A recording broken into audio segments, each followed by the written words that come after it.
माहिती अधिकार कायदा सरकारला करणं भाग का पडलं?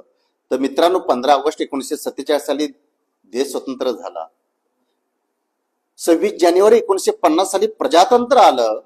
त्याचा उल्लेख आपण लोकशाही आली, गणतंत्र आलं, प्रजातंत्र आलं असं आपण करू लागलो. परंतु खरी लोकशाही आली का? सरकार काय निर्णय घेतंय हे जनतेपर्यंत कळत नव्हतं. प्रशासन कसं चालतंय हे जनतेला ठाऊक नव्हतं.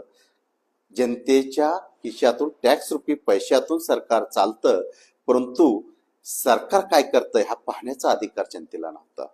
बरेचसे उठाव आणि आंदोलनं झाली तेव्हा हा कायदा निर्माण झाला आणि त्यामुळे प्रशासन काय करतंय हा पाहण्याचा अधिकार जनतेला मिळालेला आहे. बऱ्याचशा अथक परिश्रमातून हा कायदा निर्माण झालेला आहे. शोकांतिका एवढीच आहे की जनतेपर्यंत ह्या कायद्याचं महत्व अजूनही गेलं नाही. सोप्या आणि सुटसुटीत